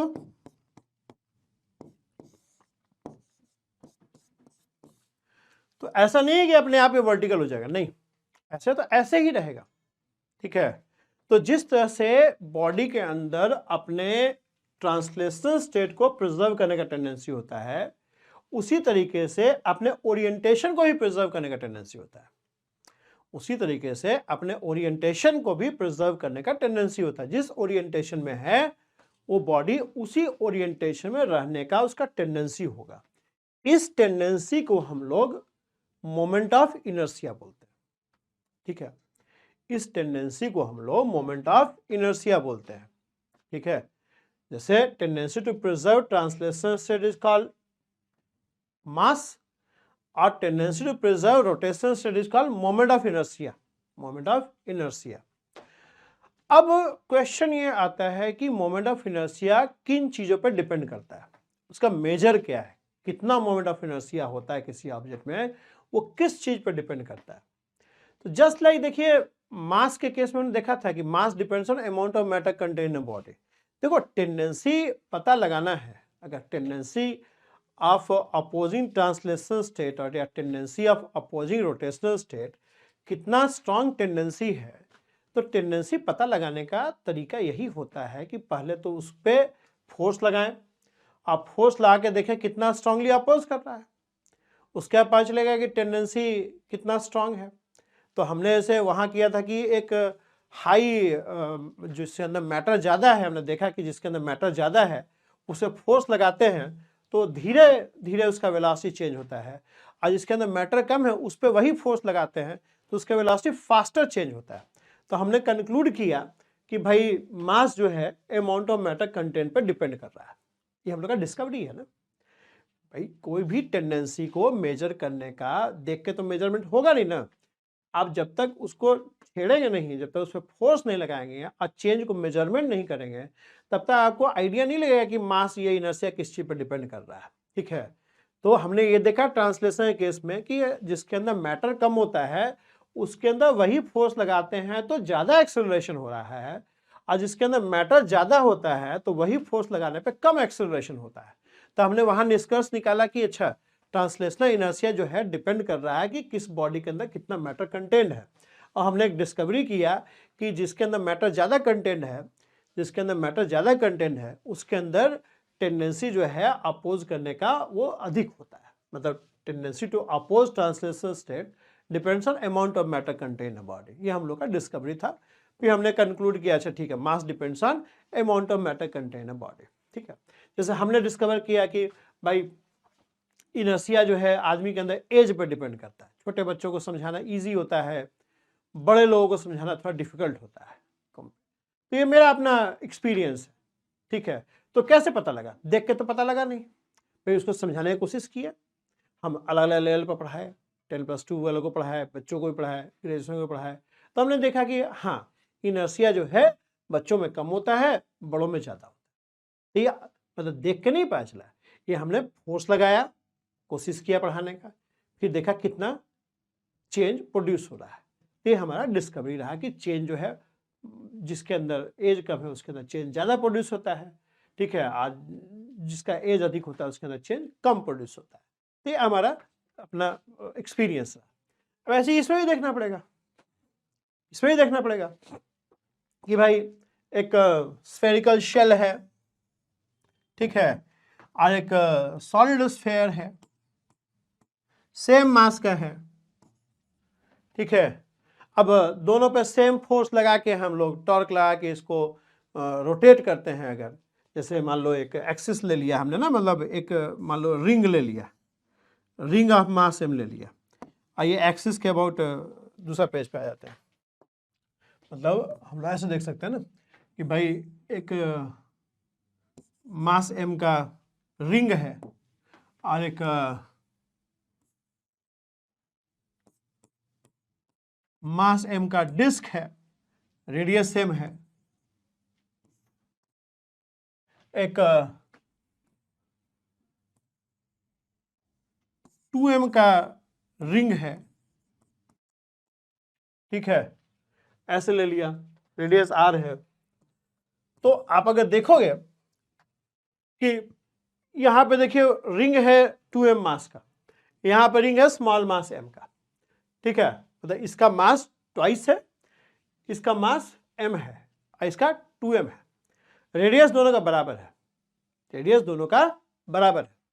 तो अगर इसको रोटेट करने की कोशिश करेंगे हम लोग, मान लो टॉर्क लगाते हैं, फोर्स लगाते हैं, हम लोग देखेंगे कि ये जल्दी रोटेट होगा, ये जल्दी रोटेट होगा। ठीक है, एक बार रोटेट कर गया तो उसको स्टॉप करने में भी उतना ही आपको एफर्ट लगेगा। ठीक है, मतलब ये सॉरी उल्टा बोल रहा हूं, ये जल्दी रोटेट होगा और जल्दी स्टॉप भी होगा। अगर ऑपोजिट डायरेक्शन में फोर्स लगाएंगे तो इसका वेलोसिटी तेजी से फॉल करेगा, अगर एक्सीलरेट करेंगे तो ये तेजी से इसका एंगुलर वेलोसिटी राइज भी करेगा। मतलब हम लोग देखेंगे कि जो मास है, मास पे आपका मोमेंट ऑफ इनर्शिया डिपेंड कर रहा है। जिसका मास हाई होगा उसका मोमेंट ऑफ इनर्शिया भी हाई होगा। मतलब इसको हम लोग इसको सेम टॉर्क लगाते हैं, हम लोग सेम टॉर्क लगाते हैं, तो ये हम लोग का एक डिस्कवरी रहेगा। आप करके भी देख सकते हो, एक फोर्स लगाया आपने यहाँ पे और इसका ही पेरीफेरी पे फोर्स लगाया, तो टॉर्क दोनों के अंदर एफ आर हो गया। तो आप पाएंगे कि ये तेजी से रोटेट करेगा और ये धीरे रोटेट करेगा। घिरनी ले लो, घिरनी होता है एक हाई मास का घिरनी लो, एक स्मॉलर मास का लो और रोटेट करो ऐसे। घिरनी जानते हैं? लट्टू ले लो, लट्टू, एक हेवी लट्टू ले लो, एक लकड़ी का लो, एक लोहे का लो। अब देखो रोटेट को, एक में एक सेम फोर्स लगाई है, अब देखो एक तेजी से रोटेट करेगा, एक धीरे रोटेट करेगा। ठीक है, जो जितना ज्यादा मास होगा उतना उसके अंदर जो रोटेशनल स्टेट को चेंज करने का जो टेंडेंसी, चेंज को अपोज करने का टेंडेंसी उतना हाई होगा। It's easier to rotate a body of lighter mass compare to heavier mass. अगर मास का डिस्ट्रीब्यूशन अभी सेम रखे हम लोग, दोनों का रेडियस आर है, दोनों का रेडियस आर है। अच्छा, एक चीज और हम लोग ऑब्जर्व करते हैं, एक चीज और हम लोग ऑब्जर्व करते हैं कि सेम मास का एक रिंग है और सेम मास का डिस्क है, सेम मास का रिंग है और सेम मास का डिस्क है, ठीक है। इसका भी रेडियस आर है, इसका भी रेडियस आर है, इसका भी रेडियस आर है, इसका भी रेडियस आर है। अब आप कंपैरिजन करोगे, मास सेम हो गया, लेकिन अगर आप टॉर्क लगाओ, फोर्स लगाओ, सेम फोर्स लगाओगे, तो आप पाओगे कि ये डिस्क तेजी से रोटेट होगा और ये रिंग थोड़ा धीरे रोटेट होगा। डिस्क तेजी से रोटेट होगा और रिंग जो है धीरे रोटेट होगा, ये आप पाओगे, ठीक है। डिस्क जो है तेजी से रोटेट होगा और जो रिंग है वो धीरे रोटेट होगा। मतलब जो मोमेंट ऑफ इनर्शिया है उसी मास पे ही नहीं बट उसके डिस्ट्रीब्यूशन पे भी डिपेंड कर रहा है। यहाँ पे सारा का सारा मास जो है आर डिस्टेंस पे और यहाँ मास जो है डिस्ट्रीब्यूटेड है 0 से लेकर आर तक। तो आप देखेंगे कि जितना दूर दूर रहेगा एक्सिस ऑफ रोटेशन से उसके इनर्शिया उतना ही हाई रहेगा। आप अंडा ले लो, एक ले लो कच्चा अंडा, एक ले लो आप पका हुआ अंडा, मतलब बॉइल्ड एग। आप देखोगे बॉइल्ड एग रोटेट करना इजी रहेगा, बॉइल्ड एग जो है रोटेट करना इजी रहेगा, और कच्चा अंडा ना घुमाओगे इजीली घूम जाएगा। सॉरी, बॉइल्ड एग रोटेट करना इजी रहेगा, कच्चा अंडा घुमाओगे तो वो जो है थोड़ा धीरे घूमेगा, क्योंकि जब रोटेट करता है ना उसका सारा लिक्विड पेरिफेरी पे आ जाता है, उसका लिक्विड जो है पेरिफेरी पे आ जाता है, दूर दूर आ जाता है, उसका मोमेंट ऑफ इनर्शिया ज्यादा होता है, ठीक है। अब देखोगे सेम रिंग और डिस्क के केस में भी है, आप रिंग ऑफ मास सेम ले लो रेडियस आर, एक disc of mass same radius r ले लो और सेम फोर्स लगाओ, आप पाओगे, आप करके देख सकते हो। आप देखोगे कि वही टॉर्क से डिस्क जो है तेजी से रोटेट करता है और रिंग धीरे रोटेट करता है। यानी हम लोग ये देखते हैं कि जो मोमेंट ऑफ इनर्शिया है, moment of inertia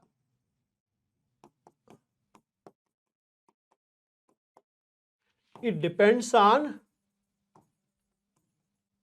one, amount of matter contained,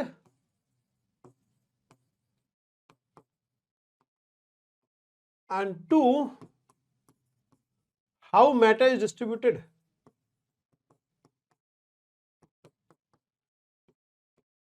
मतलब आप कह सकते हैं कि एक तो मास पे डिपेंड करता है और एक मास का डिस्ट्रीब्यूशन पे भी डिपेंड करता है, मास का डिस्ट्रीब्यूशन पे भी डिपेंड करता है। अगर वो एक्सिस से मास दूर दूर रहेगा तो हम देखते हैं कि उसका इनर्शिया हाई होता है। तो एक तो मास पे डिपेंड कर रहा है और एक मास का डिस्ट्रीब्यूशन पे भी डिपेंड कर रहा है, मास का डिस्ट्रीब्यूशन पे भी डिपेंड करता है। ये हम लोग का अपना रियल लाइफ के एक्सपीरियंसेस है, वो करके देख सकते हैं आप डिस्क ले लीजिए सेम मास एम का, रेडियस आर का, रिंग ले लो रेडियस आर और मास भी सेम रखो। आप देखो it is easier to rotate a disc than a ring. Disc को रोटेट करना इजी होगा, रिंग को रोटेट करना डिफिकल्ट होगा। सेम चीज आप पाओगे स्फेरिकल शेल में, रेडियस आर स्फेरिकल शेल है और एक उसी रेडियस आर का मास एम का स्फेयर है। आप देखोगे कि जो स्फेयर है मास एम का रेडियस आर का, इसको रोटेट करना इजी होगा। आप बॉल ले लो, रोटेट करो, आपका अगर मास एम पूरा सॉलिड स्फेयर है, मतलब मास जो है डिस्ट्रीब्यूटेड है 0 से r तक, इसको इजीली रोटेट कर पाओगे। सेम टॉर्क लगाओ, ये तेजी से रोटेट करेगा और ये धीरे रोटेट करेगा, ठीक है। सेम टॉर्क लगाओ, इसका एंगुलर वेलोसिटी धीरे धीरे बढ़ेगा, इसका एंगुलर वेलोसिटी तेजी से बढ़ेगा। मतलब मास सेम है, रेडियस भी सेम है, ठीक है, लेकिन ये हॉलो है, ये सॉलिड है, तो आप देखेंगे जो tendency to oppose change in orientation है इसके अंदर लेस है, इसके अंदर हाई रहेगा। तो ये जो मोमेंट ऑफ इनर्शिया है सिर्फ मास पे ही नहीं, मास पे तो करता ही है, खैर उसके डिस्ट्रीब्यूशन पे भी डिपेंड करता है, उसके डिस्ट्रीब्यूशन पे भी डिपेंड करता है, ठीक है। अब डिस्ट्रीब्यूशन को मेजर कैसे करेंगे? डिस्टेंसेस से करेंगे, आर से। तो इसलिए ये इसको मोमेंट बोलते हैं। मोमेंट मतलब distance of something from an axis a reference point, उसको मोमेंट बोलते हैं, मोमेंट ऑफ इनर्शिया। जैसे सेंटर ऑफ मास है, सेंटर ऑफ मास क्या है? is mi ri is telling you the position of mi. तो इसको हम लोग बोलते हैं ये फर्स्ट मोमेंट, मतलब इस मोमेंट इसको बोलते हैं moment of inertia. Centre of mass को हम लोग कई बार सेंटर ऑफ मास को is also called first moment of मास, क्योंकि ये आर का पहला डिग्री पर डिपेंड करता है। ठीक है, जैसे हम लोग टॉर्क डिफाइन किया था लास्ट क्लास में, आर क्रॉस एफ, इसको मोमेंट ऑफ फोर्स ही बोलते हैं। Moment of force, r is moment, ठीक है। इवन एल को हम लोग डिफाइन करते हैं आर क्रॉस पी, इसका moment of momentum, moment of linear momentum, ठीक है। तो इसको मोमेंट बोलते हैं। ऐसे ही इनर्शिया भी जो है चूंकि डिस्ट्रीब्यूशन पे डिपेंड करता है, तो distribution will be describe by something called r, ठीक है। अब ये देखना पड़ेगा कि वो आर पे डिपेंड करेगा, आर स्क्वायर पे डिपेंड करेगा, ये देखने वाली चीज है, आर क्यूब पे डिपेंड करेगा, वी डोंट नो। अभी इसके बारे में कोई जानकारी हम लोग को नहीं है, ठीक है। हम लोग को इसके बारे में जानकारी ये तो पता है, एक्सपीरियंस है कि मोमेंट ऑफ इनर्शिया मास पे तो खैर डिपेंड कर ही रहा है, और डिस्ट्रीब्यूशन पे डिपेंड करता है। डिस्ट्रीब्यूशन पे डिपेंड करता है मतलब पोजीशन बॉडी का क्या है, मास का पोजीशन एक एक्सिस से कितना दूरी पे उस पर डिपेंड करेगा, ये समझ में आ रहा है हम लोग को, ठीक है। ये हम लोग को समझ में आ रहा है, लेकिन वो पोजीशन के सिंगल पावर पे डिपेंड करेगा या सेकंड पावर पे डिपेंड करेगा या थर्ड पावर पे डिपेंड करेगा, इसके बारे में अभी तो फिलहाल कोई आइडिया नहीं है। अब वो आइडिया कहां से आएगा, बताइए। वो आइडिया देखिए कैसे आएगा। Why moment of inertia m are square, ये स्क्वायर टर्म कहां से आया है ये हम लोग जानते हैं, एम आर स्क्वायर, ठीक है, पढ़े, लेकिन वो कहां से आया है इसको जानना जरूरी है, ठीक है। मतलब पहले मैकेनिज्म बन रहा होगा तो उसमें तो लोगों को नहीं पता होगा ना, ये तो हम लोग मैकेनिज्म बन गया उसके बाद पढ़ रहे हैं तो be just take it as granted, ठीक है। ये जब फर्स्ट टाइम बन रहा होगा, जो लोग इसको डिफाइन या मैकेनिज्म को कंस्ट्रक्ट कर रहे होंगे, उसमें तो लोगों को नहीं पता होगा, तो लोग कैसे निकाले फिर, ठीक है, कैसे निकालेंगे, कैसे। Why moment of inertia depends on the square of r, why moment of inertia is called second moment of mass, centre of mass को फर्स्ट मोमेंट ऑफ मास बोलते हैं, क्योंकि वो आर के पहला पावर पर डिपेंड करता है। मोमेंट ऑफ इनर्शिया को सेकंड मोमेंट ऑफ मास बोलते हैं। तो ये आर स्क्वायर टर्म कहां से आ रहा है, हाउ वी नो कि ये स्क्वायर टर्म आ रहा है, आर स्क्वायर, ये कैसे पता लगा। अगर बुक में नहीं पढ़ते, लोग हमको नहीं बताते, तो कैसे पता लगता, ये सोचने वाला बात है, ठीक है। तो वो देखिए कैसे आया, आपको बताते हैं। अभी थोड़ी देर पहले आपको हम बताए थे कि ट्रांसलेशनल इनर्शिया में मास जो है एक की फिजिकल क्वांटिटी है, मास जो है एक की फिजिकल क्वांटिटी है। अब देखेंगे जितने भी फिजिकल क्वांटिटीज हैं उसमें मास का प्रेजेंस देखते हैं। जितने भी फिजिकल क्वांटिटी ट्रांसलेशन में डिफाइन किए, बीट लीनियर मोमेंटम और पोटेंशियल एनर्जी और काइनेटिक एनर्जी, वो हर जगह देखिए मास जो प्रेजेंट है। मतलब पोटेंशियल एनर्जी को हमने डिफाइन किया P equals to m into v, ठीक है। काइनेटिक एनर्जी डिफाइन किया हाफ mv स्क्वायर। अगर ग्रेविटेशनल P का बात करें अर्थ के ऊपर तो हमने डिफाइन किया mgh। अब इन सभी जगह देखो मास एक की टर्म है जो कि प्रेजेंट है, नहीं, इनर्शिया टर्म प्रेजेंट है। कुछ ऐसा ही हम लोग एक्सपेक्ट कर सकते हैं मोमेंट ऑफ इनर्शिया के रिगार्डिंग में, कुछ ऐसा ही हम लोग एक्सपेक्ट कर सकते हैं मोमेंट ऑफ इनर्शिया के रिगार्डिंग भी। मतलब रोटेशनल डायनेमिक्स में, रिजिड बॉडी डायनेमिक्स में, अगर हम लोग किसी, ये तो हम लोगों ने ट्रांसलेशनल के इस तरह से डिफाइन किया ना, अगर हम लोग कोई ऑब्जेक्ट है इस टाइप का और ये मान लो ऑब्जेक्ट जो है रोटेट कर रहा हो, तो उस केस में इस ऑब्जेक्ट का रोटेशनल काइनेटिक एनर्जी क्या होगा, अगर वो हम निकाल लें किसी तरीके से, तो उसके अंदर हम एक्सपेक्ट कर सकते हैं कि उसके अंदर वो मोमेंट ऑफ इनर्शिया वाला टर्म मौजूद होगा। जैसे के में एम टर्म मौजूद है, पोटेंशियल एनर्जी एम है, यहाँ एम है, ये सब ट्रांसलेशनल डायनेमिक्स के फिजिकल क्वांटिटीज हैं। अगर हम लोग एक रिजिड बॉडी लें, रिजिड बॉडी क्या है, system of continuous distribution of mass है ये, और वो रोटेट कर रहा है किसी एक्सिस के और फिक्स एक्सिस के वो, और ऐसे केस में अगर हम लोग रोटेशनल के निकाल लें या एंगुलर मोमेंटम निकाल लें, तो हम एक्सपेक्ट कर सकते हैं कि वो मोमेंट ऑफ इनर्शिया वाला टर्म उसमें दिखेगा हम लोग को, और एक बार दिख जाएगा तो पता लग जाएगा। तो क्या अप्रोच है, हम लोग एक काम करते हैं, हम लोग एक रिजिड बॉडी लेते हैं और उसको एक एक्सिस पर घुमा देते हैं and let's calculate the kinetic energy, ठीक है। And there we will find out कि क्या है मोमेंट ऑफ इनर्शिया वाला टर्म, उसमें दिखेगा हम लोग को, दिख जाएगा तो हम लोग को पता लग ही जाएगा कि क्या होगा। ठीक ठीक है, निकाला जाए। मान लो ये रिजिड बॉडी है, ये rigid body and density is rho, ठीक है, and it's rotating about a fixed axis with omega, is rotating about fixed axis with omega, ठीक। Okay, let's find out the kinetic energy. इसका हम लोग rotational के ही निकाला जाए।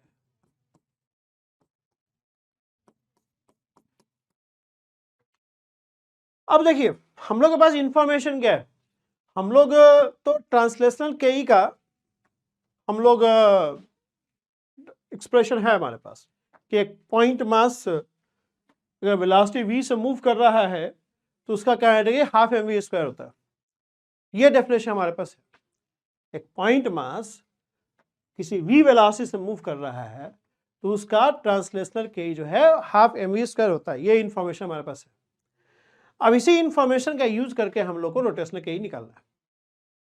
तो चूंकि पॉइंट मास का हम लोग को के का पता है तो हम लोग एक काम करते हैं, इस जो रिजिड बॉडी है, रिजिड बॉडी का एक एलिमेंट लेते हैं, एक एलिमेंट लिया जाए, ठीक है। एक एलिमेंट लेते हैं dm, let's take element of the rigid body, let's call it dm. dm is so small, it's infinitesimally small. It is so small that it can be treated as a point object. It can be treated as a point mass. Point mass की तरह इसको हम लोग treat कर सकते हैं, ठीक है। अब चूंकि ये रिजिड बॉडी ओमेगा से रोटेट कर रहा है तो ये पॉइंट मास क्या होगा, पॉइंट मास जो है एक सर्कुलर मोशन एग्जीक्यूट करेगा। हमने डीएम एलिमेंट लिया है रिजिड बॉडी का and DM is infinitesimally small, so I can regard it as a point mass.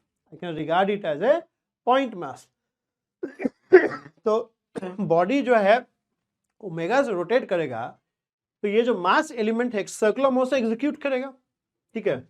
Suppose करो डीएम का जो डिस्टेंस है फिक्स एक्सिस हो आर है, इसका फिक्स एक्सिस है डिस्टेंस आर है, तो उस केस में इसका जो टेंजेंशियल वेलोसिटी होगा क्या होगा, सर्कुलर मोशन में ओमेगा इंटू आर। तो इस डीएम का काइनेटिक एनर्जी क्या होगा, it will be equal to half into dm into v square, और दिस इज वी क्या हो जाएगा, ओमेगा स्क्वायर आर स्क्वायर, ठीक है। अब जो ओमेगा है वो तो सारे ही मास एलिमेंट के लिए सेम है ना, ओमेगा सारे मास एलिमेंट के लिए सेम है। तो अगर रोटेशनल के का बात करेंगे, रोटेशनल के पूरे ऑब्जेक्ट का क्या हो जाएगा, काइनेटिक एनर्जी स्केलर क्वांटिटी होता है।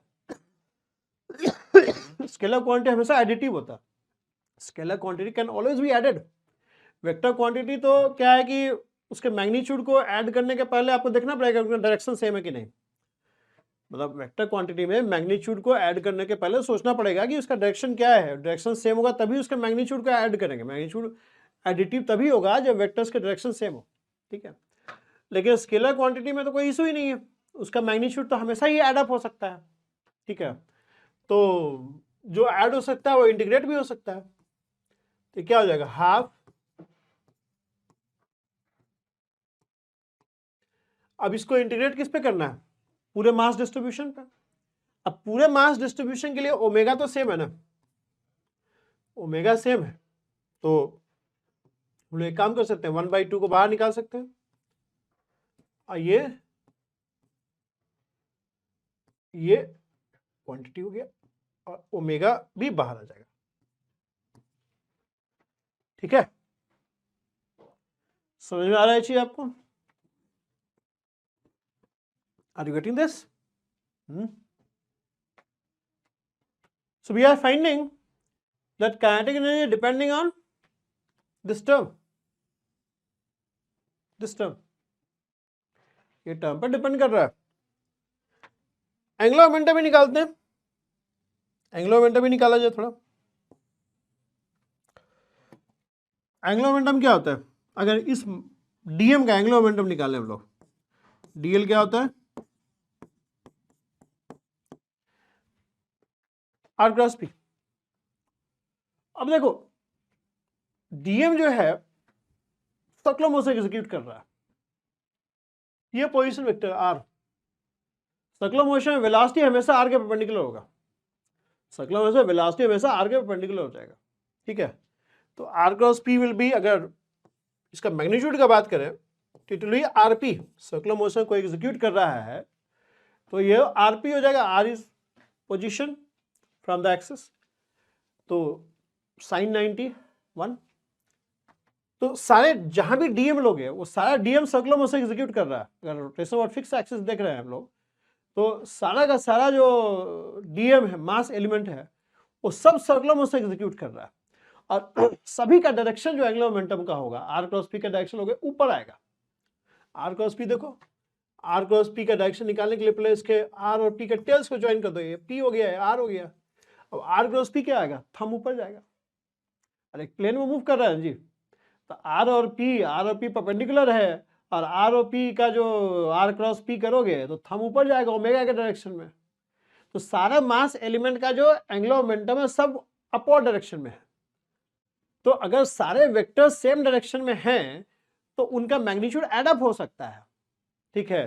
तो एंगुलर मोमेंटम क्या हो गया? आर पी, आर क्या है, पी क्या है, डीएम इंटू वी, और डीएम वी क्या है, ओमेगा आर। तो इसको हम लोग क्या लिख सकते हैं? आर स्क्वायर डीएम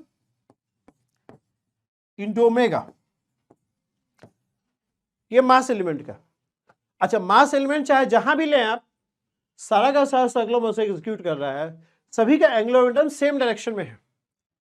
तो पूरे रिजिड बॉडी का अगर एंगुलर मोमेंटम निकालें तो चूंकि सारे डीएल का डायरेक्शन अपवर्ड है तो इनके मैग्नीट्यूड्स को हम एड अप कर सकते हैं, जो एड अप कर सकते हैं वो इंटीग्रेट भी कर सकते हैं।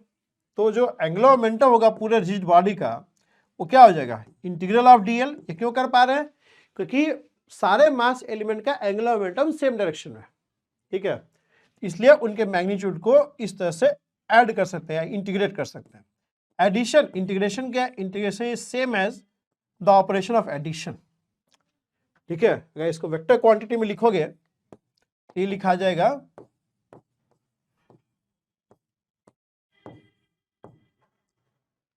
तो देखो हमने दो फिजिकल क्वांटिटी निकाला, रिजिड मतलब रोटेशन वाला, एक रोटेशनल के ही निकाला और एक एंगुलर मोमेंटम निकाला रिजिड बॉडी का। दोनों जगह एक कॉमन टर्म हम लोग पा रहे हैं, integral R square dm, integral R square dm. जैसे ट्रांसलेशन होता था P is m into v, K is 1/2mv square, तो m was something common, inertia was a common term. ऐसे ही ऑफ कोर्स ये चूंकि कॉमन टर्म आ रहा है हर जगह तो ऑफ कोर्स यही इनर्शिया होगा। और हम लोग को थोड़ा सा पहले से आइडिया है ही कि inertia depends on mass and it's distribution. तो ये टर्म भी देखो मास पे डिपेंड कर रहा है, डिस्ट्रीब्यूशन पे भी डिपेंड कर रहा है। आर क्या है? आर उसका पोजीशन बता रहा है डीएम का, तो आर जो है डिस्ट्रीब्यूशन को रिप्रेजेंट कर रहा है। तो इस टर्म को हम लोग कह सकते हैं this is moment of inertia. और इस तरीके से हम लोग मोमेंट ऑफ इनर्शिया का एक्सप्रेशन निकाल लेते हैं। If you have any rigid body और इस एक्सिस के अबाउट हम मोमेंट ऑफ इनर्शिया निकालना चाहते हैं, ठीक है, तो उस केस में moment of inertia of a rigid body about an axis, क्योंकि डिस्ट्रीब्यूशन तो देखो, डिस्ट्रीब्यूशन का जब बात करोगे तो एक्सिस तो देखना पड़ेगा ना, एक्सिस पे डिपेंड करेगा ना, क्योंकि डिस्ट्रीब्यूशन डिपेंड्स ऑन कि किसके about distribution. When we talk about distribution then we must talk about किस चीज के अबाउट डिस्ट्रीब्यूशन की बात कर रहे हो, ठीक है। तो आर तो तभी डिफाइन होगा ना जी, आर क्या पोजीशन, डीएम का पोजीशन रिप्रेजेंट कर रहा है, तो पोजीशन तब तक डिफाइन नहीं कर पाएंगे जब तक रेफरेंस नहीं लेंगे। हम कहेंगे इस पेन का क्या पोजीशन है, तो आपका पहला क्वेश्चन होगा कहां से पोजीशन का बात कर रहे हैं। तो जब तक पोजीशन का तो बात ही तब होगा जब रेफरेंस डिसाइड करेंगे। ये वॉल है, वॉल से क्या पोजीशन है, तो कहेंगे वॉल से 10 मीटर दूर है, ऐसे बोलेंगे, ठीक है, वॉल से 10 मीटर दूर है। हम कहेंगे कनॉट प्लेस कहाँ है, तो ये क्वेश्चन मीनिंगलेस है। कनॉट प्लेस का क्या दूरी है, तो ये क्वेश्चन तब तक मीनिंगलेस है जब तक हम नहीं बताएं कि कहाँ से क्या दूरी है। मतलब इंडिया गेट से दूरी पूछ रहे हो या किंग्सवे कैंप से पूछ रहे हो, तो दूरी का मतलब तभी बनता है जब रेफरेंस बताएंगे कहाँ से, ठीक है। हम कहें बिहार कितना दूर है, तो ये मीनिंगलेस है। हम जब तक नहीं बताएंगे हम कहाँ खड़ा हैं, कहाँ से दूरी पूछ रहे हैं, ठीक है, तब तक उसका कोई मीनिंग नहीं है। तो ऐसे डिस्ट्रीब्यूशन को जब मैथमेटिकली आप डिफाइन करोगे, तो कोई आर टर्म से डिफाइन करोगे, पोजीशन से डिफाइन करोगे। अब मासेस का पोजीशन तब तक मीनिंगलेस है जब तक कि आप कोई एक्सिस रेफरेंस नहीं लोगे, ठीक है। तो रिजियो about an axis is defined as I equals, I से डिनोट करते हैं मोमेंट ऑफ इनर्शिया को, r square dm, where r is distance of mass element dm from the axis, ठीक है। This is moment of inertia, this is moment of inertia, ठीक है। Are you getting it? For system of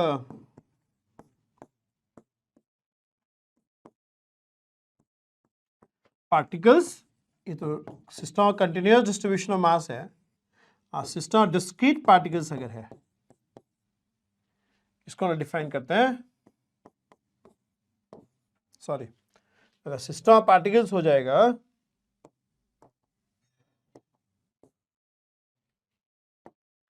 अगर इसके बजाय मान लो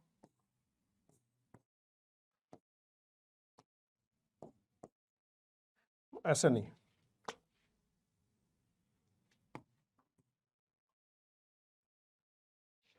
अगर system of particles है, m1 है, m2 है, m3 है, m4 है, mi है, mn है, और ये एक्सिस है, ठीक है। तो I is defined as mi ri square, where ri is what? Ri is the distance of mi from the axis, where ri is the distance of mi from axis, ठीक। ये discrete particle का हो गया। अगर single body है, single point mass है, तो ये हो जाएगा I simply M are square, एक ही बॉडी है, ठीक है। तो this is how moment of inertia is defined, this is how moment of inertia is defined, ठीक है। तो मोमेंट ऑफ इनर्शिया का हम लोग देखें कि कैसे ये आर स्क्वायर डीएम होता है, क्यों होता है, ठीक है, और इनर्शिया क्या होता है, वी हैव डिस्कस दिस। अब नेक्स्ट क्लास में हम लोग अलग अलग मास डिस्ट्रीब्यूशन का, रॉड का, रिंग का, डिस्क का, स्फेयर का, ये सब का मोमेंट ऑफ इनर्शिया निकालेंगे, ठीक है। तो यहीं पे रुक जाते हैं। नेक्स्ट क्लास में हम लोग मोमेंट ऑफ इनर्शिया कुछ फेमस बॉडीज का निकालेंगे, और हम लोग दो थ्योरम भी देखेंगे, parallel axis theorem, perpendicular axis theorem, वो भी देखेंगे, ठीक है। So let's stop over here, and you can subscribe our channel Trajectory Education if you like the video. Thank you very much.